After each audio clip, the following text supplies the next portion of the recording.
Hello students, welcome back to Paripunali classes. இன்னைக்கு நம்ம பரிப்புனொலி classes சேனல்ல நம்ம ஒரு சிம்பிளான ஒரு எவாலுவேட் சம் தான் பார்க்க போறோம். ஸோ பவர்ஸ் வந்து இப்போ ஒரு -4/11க்கு இப்போ 3 பவர்ஸ் இருக்கு. இதை எப்படி சால்வ் பண்ணி ஆன்சர் பண்றதுன்னு பார்க்கலாம். இது எக்ஸ்பொனன்ட்ஸ் அண்ட் பவர்ஸ் சாப்டர்ல இந்த சம் கவர் ஆகும். வாங்க எப்படி போடுறதுன்னு பார்க்கலாம். ஸோ எக்ஸ்பொனன்ட் அண்ட் பவர் ரூல்ல நிறைய ஃபார்முலாஸ் இருக்கு. எல்லாமே சிம்பிளான ஃபார்முலாஸ் தான்.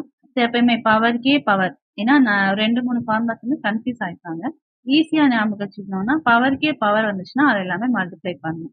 ஸோ இப்போ a power m whole power n, எத்தனை பவர் இருந்தாலும் பவரும் மல்டிப்ளை பண்ணி எழுதிடணும். ஏன்னா நம்ம கன்ஃபியூஸ் ஆயிப்பாங்க ஃபார்முலாஸ், அதனால சொல்றேன் பவர்க்கே பவர் ஜஸ்ட் மல்டிப்ளை பண்ணிக்கணும். இப்போ நம்மளோட -4/11 இந்த பேஸ் அப்படியே எழுதிடுறேன். இப்போ பவர் இதுக்கு இது பவர், இதுக்கு இது பவர். ஸோ எல்லா பவரும் மல்டிப்ளை தான் பண்ணணுமா. இப்போ -1 into -1 into 2. So normal multiplication -1 into -1 +1 ஆயிடும். 1 இன்டூ 2 அப்போ -4/11 ஹோல் ஸ்கொயர். இப்போ ஸ்கொயர் பண்ண வேண்டியதான். -4 ஸ்கொயர் பண்ணா 60, 11 ஸ்கொயர் பண்ணா 121. அவ்வளவுதான் இந்த சம். ஸோ இது மாதிரி நிறைய பவர்ஸ் கூட கொடுப்பாங்க. எத்தனை பவர்ஸ் இருந்தாலும் பயப்பட வேண்டியதில்லை. ஜஸ்ட் இதை மல்டிப்ளை பண்ணி சால்வ் பண்ணிக்கலாம். ஸோ இந்த சம் புரிஞ்சிருக்கும்னு நினைக்கிறேன். தேங்க்ஸ் ஃபார் வாட்சிங்.